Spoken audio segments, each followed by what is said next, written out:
Welcome back, warrior. Okay, so Helaman chapter 2 is what we're going to be reading now because I want to make sure we were reading a couple chapters every day so we can catch up to our standard come follow me reading, which if you're reading scriptures, you're never behind.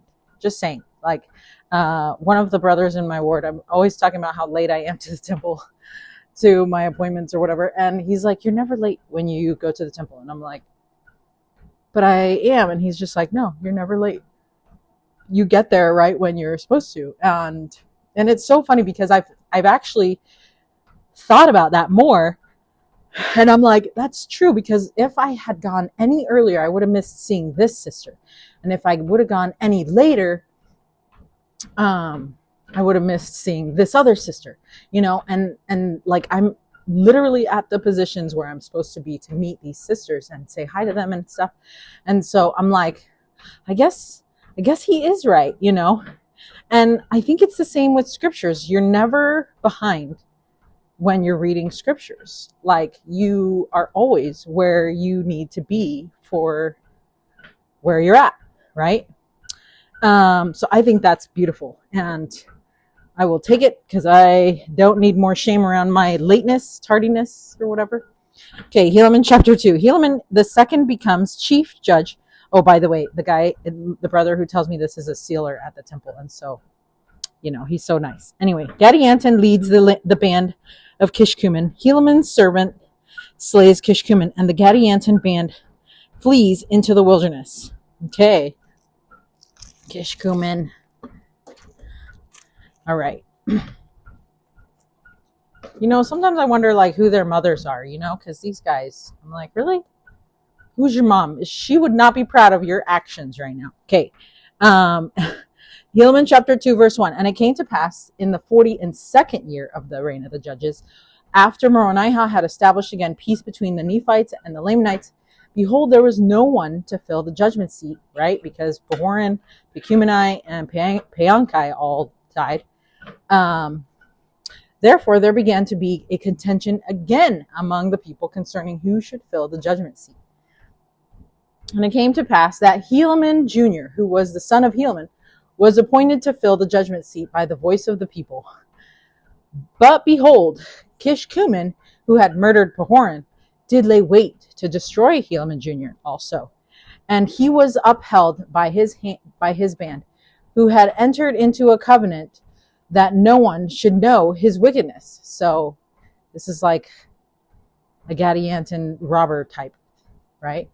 For there was one Gadianton who was exceedingly expert in many words and also in his craft, to carry on the secret work of murder and of robbery. Therefore he became the leader of the band of Kishkumen. Therefore he did flatter them, and also Kishkumen, that if they would place him in the judgment seat, he would grant unto those who belonged to his band that they should be placed in power and authority among the people. Therefore Kishkumen sought to destroy Helaman Jr.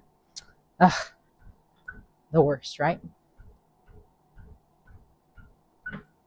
Okay, so a vote was taken, and Helaman Jr. was appointed to the position. So now Helaman has the same position as his grandfather, Alma the younger. Oh, that's so neat.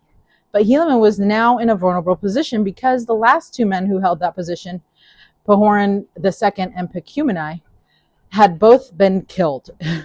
We know that Coriantumr had killed Pecumeni, but that they still did not know that Kishkumen was the one who slayed Pahoran II. So Helaman Jr. was taking a position that carried great risk. And in verse 3, we learn that Kishkumen was seeking to kill Helaman Jr. as well, which is the worst, right? And then there's the Gadianton. Okay, so President James E. Faust said this of the devil, and we can see the same traits in Gadianton. So he says, quote, who has not heard and felt the enticings of the devil? His voice often sounds so reasonable, and his message so easy to justify. It is an enticing, intriguing voice with dulcet tones. It is neither hard nor discordant. No one would listen to Satan's voice if it sounded harsh or mean. If the devil's voice were unpleasant, it would not entice people to listen to it. Shakespeare wrote, "The Prince of Darkness is a gentleman, and the devil can cite scripture for his purpose." As the great deceiver, Lucifer has marvelous powers of deception. Satan is the world's master in the use of flattery, and he knows the great power of speech. Satan became the devil by seeking glory, power, and dominion by force. Wrong as his plan was, Satan was persuasive enough to entice 1/3 of the hosts of heaven to follow him. He practiced a great deception by saying, "I am also a son of God." End quote. Ooh, that's so good. President James E. Faust, October 1987 General Conference.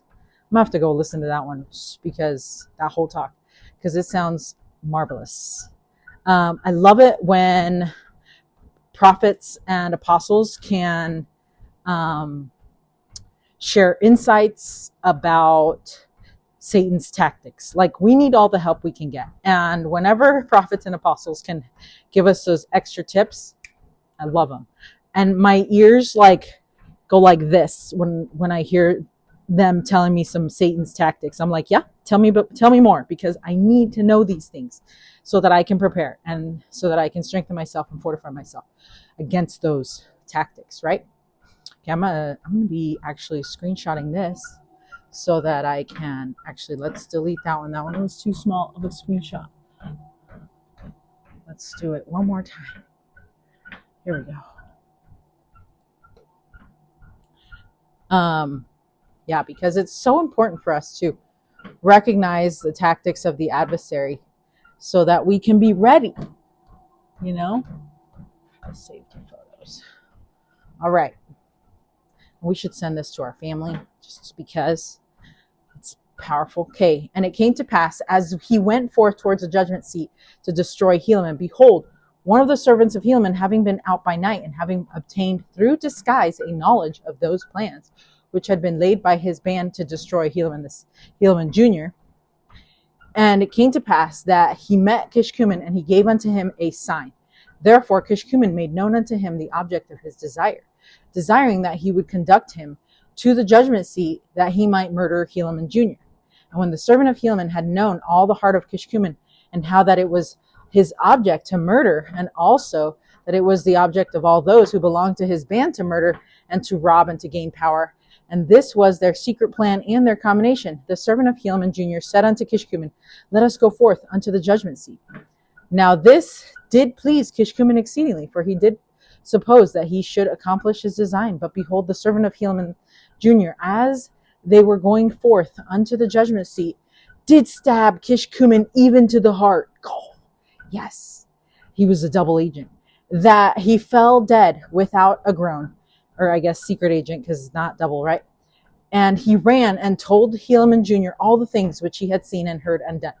And it came to pass that Helaman Jr. did send forth to take his band of robbers and secret murderers, that they might be executed according to the law. But behold, when Gadianton had found that Kishkumen did not return, he feared lest that he should be destroyed. Therefore he caused that his band should follow him, and they took their flight out of the land by a secret way into the wilderness.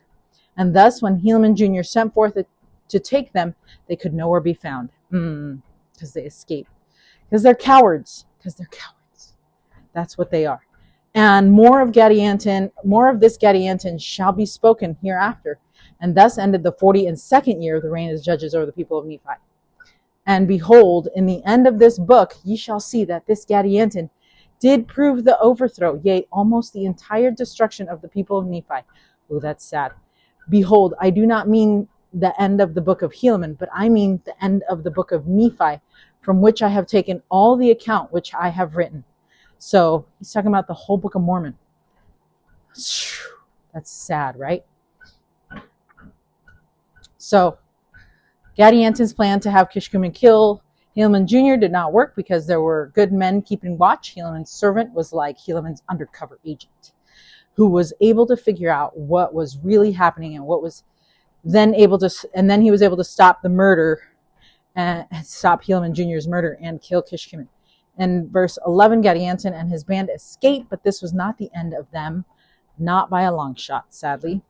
They will infest the Nephites, and their secret works will ultimately lead to the destruction of the Nephites. Dang.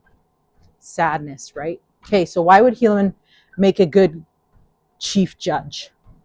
Oh, well, because of who his family was, right? Honest, amazing men, you know? And what do you learn about Gadianton? Who was he, and what skills did he have that gave him power? Well, he was like Satan and tricksy and just could say anything that people wanted to hear and could lie, right? And what do you think it means that Gadianton was exceedingly expert in many words? So I guess he just knew how to flatter people, right? He knew how to use those words. And why do good men need to keep watch? Because there's always haters. There's going to be haters, always, right? Whenever you're doing good things, there's always going to be some haters. And why do you think Mormon included this story in the Book of Mormon? So that we would watch out, so that we could know what was going on. And so we wouldn't feel so alone, I think, because sometimes we do feel alone in our quest to be a good disciple of Jesus Christ, you know, that we're going to always be persecuted no matter what, it seems like, because Satan doesn't like followers of Christ. But we can fortify and strengthen ourselves against him. And that is what I think Mormon's trying to tell us. He's like, these are all the tactics, right? That's what President Nelson says, that the Book of Mormon can illuminate the teachings of the Savior and expose the tactics of the adversary. So that's why we read the Book of Mormon. Okay. The Read It, Live It is Helaman chapter 2. And it says this. Hold on.